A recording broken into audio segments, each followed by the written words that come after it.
Welcome to Central News, I'm Hilary Entwistle. In today's news, Hamilton City remains on Water Alert Level 3, which means all sprinkler use is prohibited on residential properties, but handheld hoses are still able to be used. The dry summer has caused lake levels and Waikato River to drop, resulting in the first time the council has placed restrictions on commercial and non-residential water use. The Waikato River is the water source for several communities between Taupō and Auckland. The Council City's Waters Compliance Manager Eva Lisa says most residents of Hamilton are abiding by the water restrictions. Hamilton has currently got water alert levels in place. These water alert levels have been abided by really well, and we've had a real positive response with the community. So we just want to say, keep focusing on water saving measures, keep putting these into practice, and remember that water is a precious resource for us.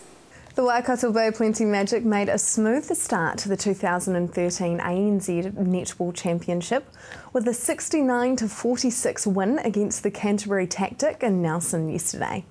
With a superstitious trend for the champions to lose the second season after a win, it wasn't the traditional slow start to the season.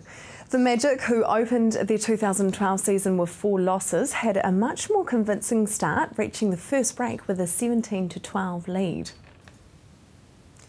The Relay for Life returned to Tauranga following a 4-year hiatus from the city, with Tauranga's first relay held in March 2005.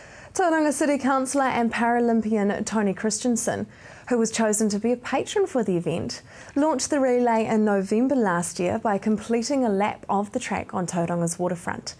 This weekend, around 36 teams, a total of around 400 people teamed up, walked the 22-hour relay marathon held on the Strand on Saturday to show their support for the Cancer Society.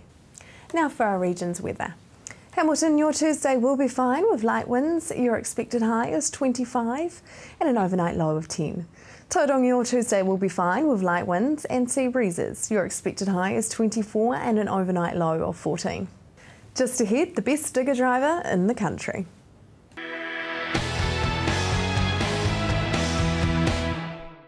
Welcome to Central News on TV Central.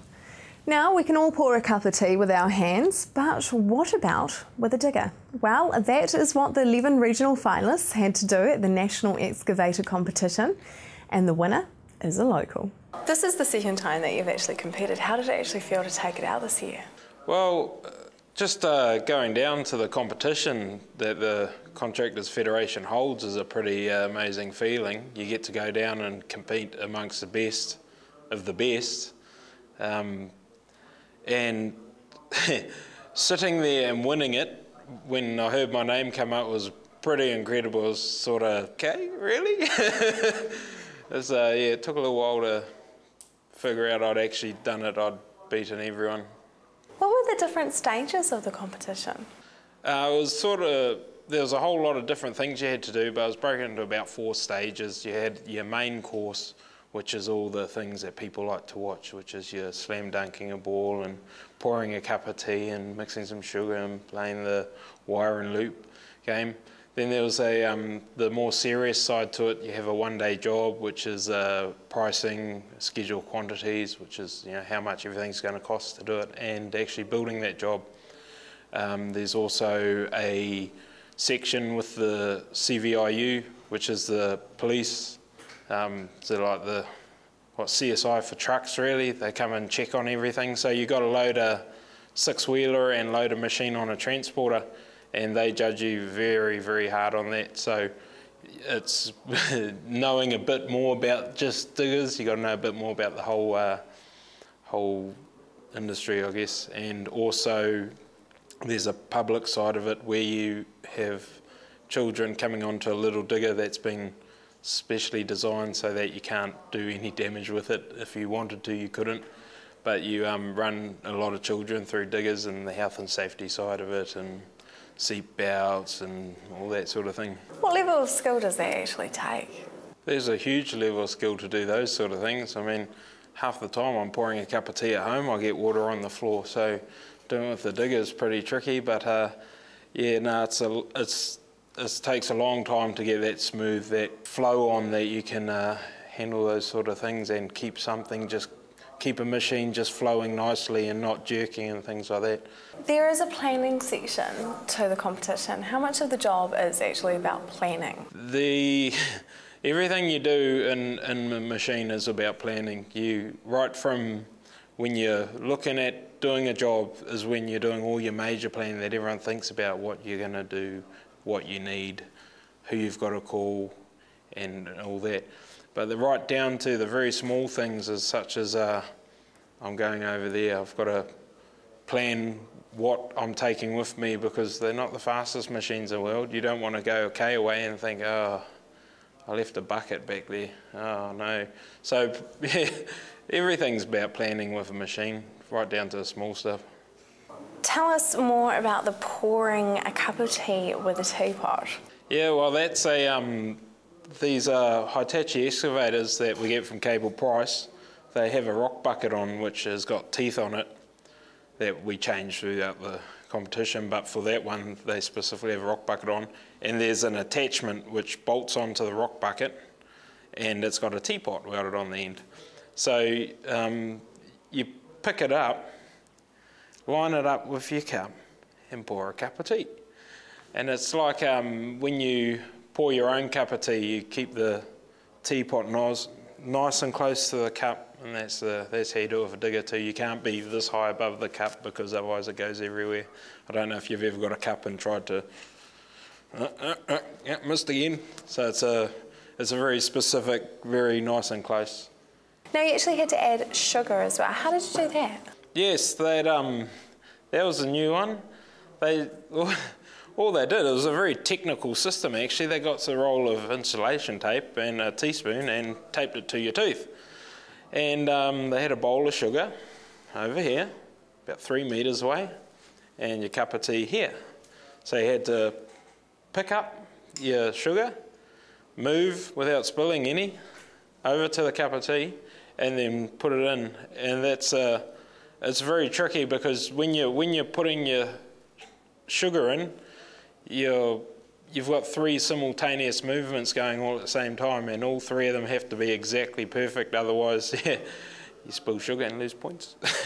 And the tea doesn't taste right. How much training does somebody have to go through to actually be a driver operator?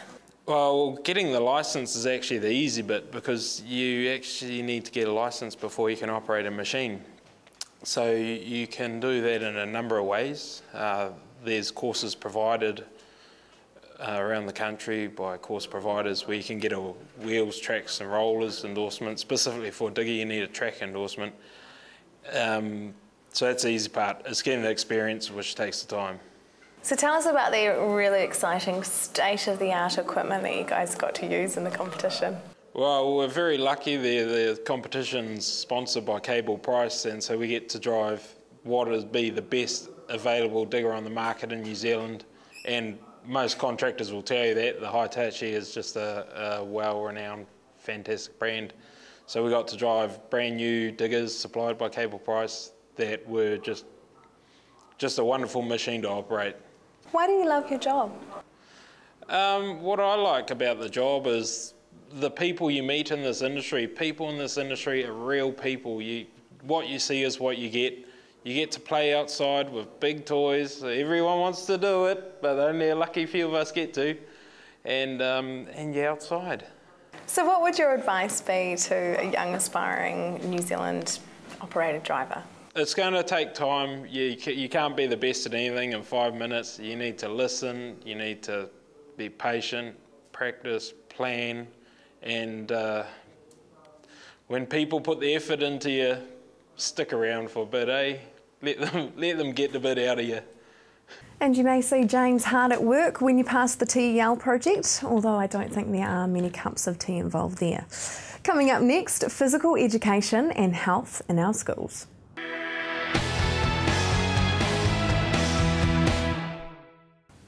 Welcome back. One Waikato University student has recently researched the ways of helping all children enjoy health and physical education, no matter what their background, needs and interests are. Kirsten Petrie tells us more. We got a project funded by the Teaching Learning Research Initiative fund, and it was focused in 2 local primary schools, one in Waikato here in Hamilton and one in the Bay of Plenty, Tauranga, and was focused around primary school teachers and researchers working together to try and reimagine what health and PE could be like in primary schools.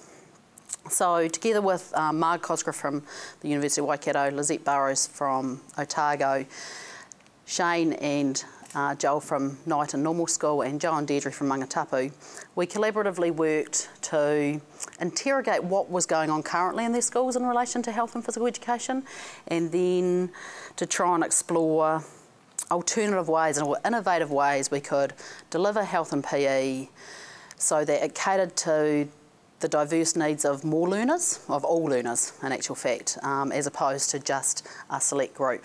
And the beauty of the 2 schools was that they are ethnically and socially really diverse, and the teachers were teaching in classes from year 3 through to year 6. So we had this real mix of children and mix of teachers with different experiences, and we came together to share our expertise, both researchers, university lecturers, whatever we call ourselves, teachers and the children, to try and do things differently. Tell me about the current practices that there are in health and physical education, and what these might mean for student learning. I think most of us can recall health and PE in our primary school, and for some people that inspires really pleasant memories, and for others it makes them recall moments of dread. So for some, they will remember being picked for teams first and always getting the ball, or feeling valid in their health education classes. For others, it was a lot of daisy picking, or not getting picked, or being harassed because they couldn't do it. Or in health education, they were embarrassed because they had to talk about periods or masturbation in front of others, and that made them feel really awkward. So those sort of disease prevention, illness prevention models in health education, and the sport and fitness models in physical education have often resulted in health and PE being nice for some and nasty for others. What gave you the idea to begin this research?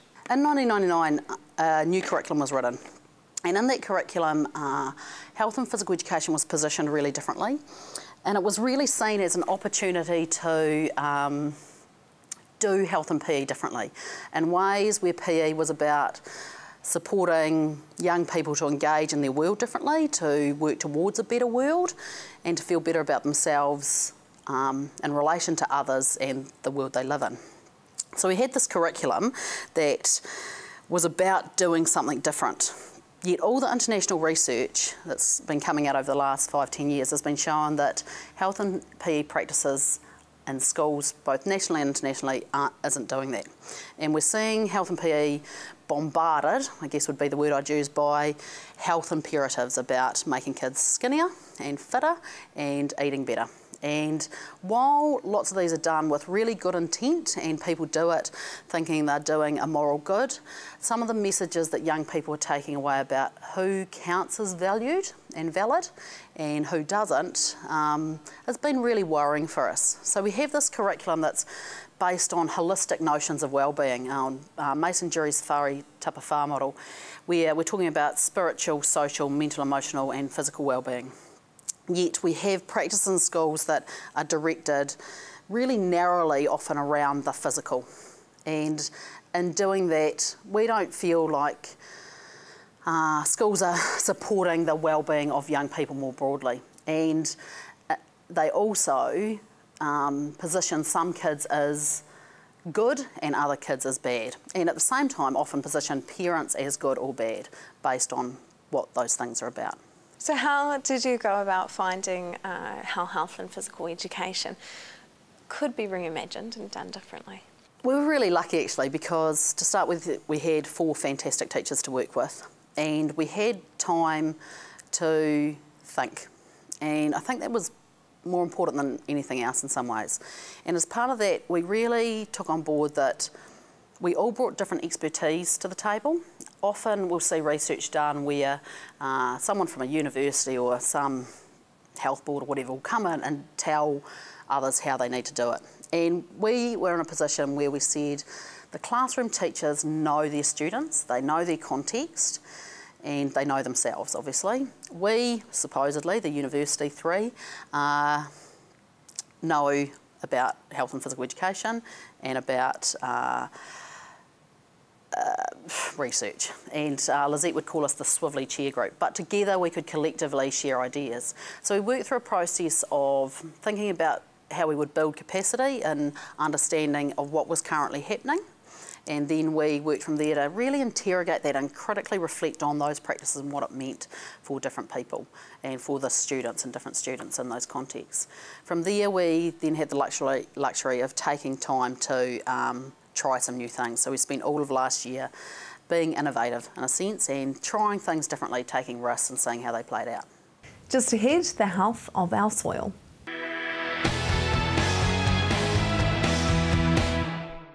If you've just joined us, welcome to Central News. Soil provides ecosystem services critical to all of us, but are we taking this for granted? Bala Tikaseti tells us about his research findings. I promote sustainable agriculture and sustainable resource management practices. As I was saying, I was a sustainable agriculture coordinator. So as part of my job, I promote sustainable agriculture and sustainable resource management practices by providing advisory and coordination services, work with farmers, farming industry, and also educational and research institutions. What are soil ecosystem services? Transformation of natural capital such as plants, animals, or soil, water, land into resources that people, we, value and use is called ecosystem services. So it is a concept that is gaining a lot of attention as we see more environmental pressures are increasingly applied to resources such as soil health, which once we have taken it for granted. And as part of the natural ecosystem, soil ecosystem services are critical to our country, for that matter, any country. In addition to providing habitat for billions of organisms underneath, soil acts as a filter and acts as a growing medium, as we all know. And it also contributes to biodiversity and then the solid waste management, and very importantly, it is the basis for our country's agroecosystems. And that basis provides us the fiber and food. So that's why I always say soil is the #1 parameter that we need to be considering. What are some of the issues that there are with the quality of soil in the Waikato region? Waikato Regional Council soil quality monitoring program measures some of the important soil indicators such as soil compaction, nutrient status, biological activity, and soil carbon, and so on and so forth. We do monitor for in about 145 sites with about 30 sites each year that are sampled in our Waikato region. The sites cover a range of soils and land uses in our region. So, the main soil quality issues identified are compaction and excessive nutrients, particularly nitrogen and phosphorus. Nitrogen and phosphorus are found in dairy land, dairy farming land, and the declining carbon is found in cropping land use. So I'm really happy, Hilary, in saying or suggesting you that the emerging trend in these soil quality monitoring is really positive change in soil quality, and I would most likely attribute that to improved land management practices by our farming community. That's a great news. So you guys take little samples when you're doing sampling? Our soil scientists, we have got, as I said, 145 sites are there in our region. So they are all fixed sites. So our soil scientists go and monitor every year. What can farmers and landowners do to actually improve soil ecosystem services? Yeah, that's a very important point we should be talking, Hilary. Yes, there are few very important areas on which we can focus. We as farmers and farming community can focus on developing good management practices to improve soil ecosystems. So what are those? I would say minimizing human-induced erosion and maintaining good soil quality are essential for maintaining soil ecosystem services. And so I was saying what are those soil ecosystem services, such as nutrient and water buffering, and very importantly, the productive capacity of soil and minimizing impacts of sediment and other contaminants onto water bodies. In addition to productive capacity, we have got 4 important contaminants into our water ecosystems: 1, nitrogen, phosphorus, sediment, and of course pathogens. And what are the other practices that farmers can do? Those practices include optimum cultivation, avoiding overgrazing, and heavy grazing under wet weather. That can create a big problem, and that can lead to compaction, and avoiding over or under fertilization, and practicing appropriate pesticide or agrochemical applications, and managing pasture to maintain complete soil cover. Hilary, you know, once soil becomes bare, that's where all problems start.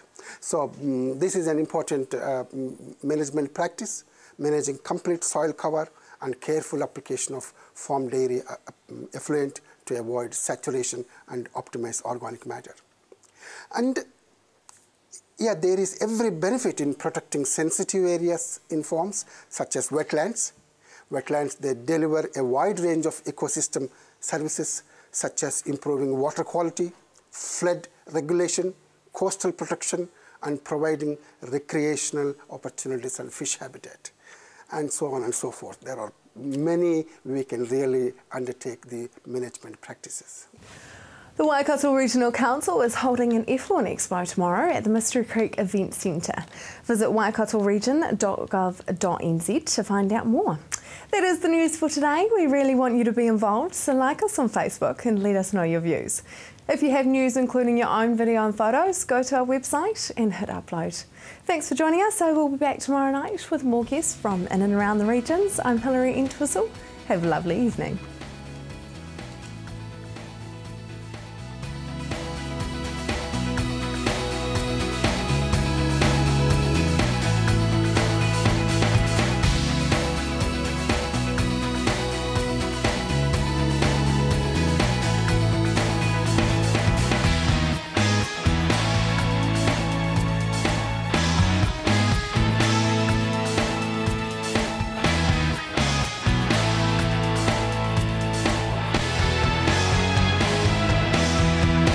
This has been an Alpha Media production, a division of Television Media Group. Supporting local content so you can see more of New Zealand on air.